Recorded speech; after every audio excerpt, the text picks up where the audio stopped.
एक सबसे ज़्यादा फ्रीक्वेंटली मैंने महसूस किया है छोटे व्यापारियों के जीवन में, एसओपी ना होने से ना नॉलेज लॉस का खतरा बड़ा हो जाता है। जरा इसको ध्यान से समझिएगा।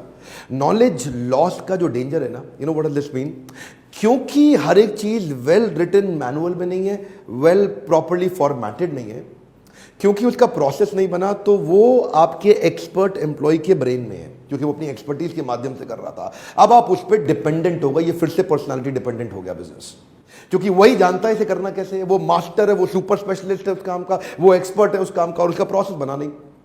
जिस दिन वो छोड़ के चला गया, पूरी कंपनी का नॉलेज लॉस हो गया। वो नॉलेज का डेटा बैंक जो उसके दिमाग में था, पेपर में नहीं था, आपके हाथ से निकल गया।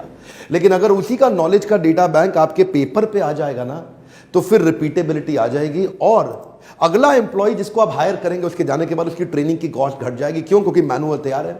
अब आते ही आपको बहुत दिन उसके साथ लगाने नहीं, वो आया और आकर के उसने मैनुअल देखा और आपने उसको बोला भाई मैनुअल पढ़ो फटाफट, 3-4 दिन का काम है, जल्दी जल्दी सारे मैनुअल पढ़ो, उसके बाद आपका टेस्ट ले लूंगा कि आपको समझ में आया कि नहीं आया।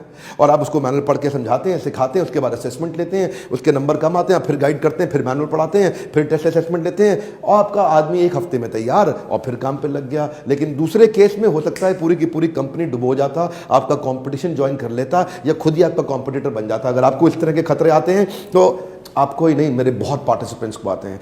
देखिए शुरू में ना बिजनेस को समझने में मुझे टाइम लगा करता था कई साल पहले, लेकिन आज तो आप मुझे कोई भी बिजनेस दे दो, मैं देखते ही देखते बता दूंगा कि इसमें क्या गड़बड़ है, क्या समस्या है, क्या ठीक चल रही है, क्या गलत चल रही है। मैंने इस समय कई लॉस मेकिंग कंपनीज को प्रॉफिट मेकिंग बनाया, क्योंकि इतनी एक्सपर्टीज हो गई ना, रोजाना हम कई बिजनेस को हैंडल कर रहे हैं। बहरहाल कुछ स्टेप्स सुनिए कि प्रोसेस बनाए कैसे जाए। आपके मन में तो आ रहा होगा यार प्रोसेस बनाना है, लेकिन ये तो बताया नहीं बनाना कैसे है। तो मैं कुछ स्टेप देता हूं आपको, रेडीमेड स्टेप दे रहा हूं। प्रोसेस बनाने का पहला स्टेप क्या है कि identify the problem for which you need the process.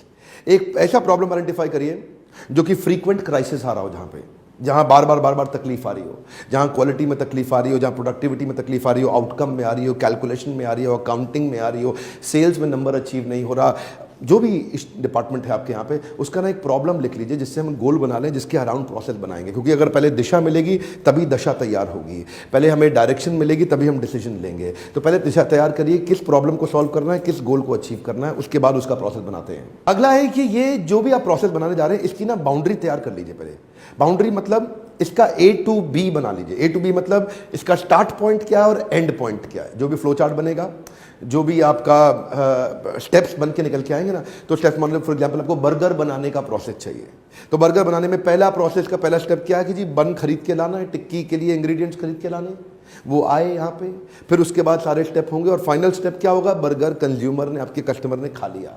अब इसके बीच में क्या स्टेप थे, वो बढ़िया बर्गर बनाने के लिए कैसे टिक्की लगानी, कैसे बन लगाना, कितना गर्म करना है, कितनी चटनी लगानी, कितना मिर्ची लगाना है, कितना मसाला, जो भी लगाना है, वो सब उसके बीच में आएगा। लेकिन पहले A और B यानी कि फर्स्ट स्टेप और लास्ट स्टेप लिख लीजिए। पहले क्या लिखा था हमने, प्रॉब्लम, गोल क्या है। सेकंड स्टेप हम क्या बता रहे हैं, A और B यानी कि फर्स्ट और आखिरी स्टेप लिख लीजिए। थर्ड है इसके बीच में आउटपुट फाइनल आपको दिखने में कैसा लगना चाहिए, और इनपुट बीच बीच में क्या क्या चीजें चाहिए, यानी कि आप बीच में आप सारे एक्शनेबल्स क्या क्या हो सकते हैं, वो इनपुट क्या है और फाइनल आउटकम क्या चाहिए। तो जो इनपुट और आउटपुट है उसको भी एक दफा आप लिखना शुरू करिए।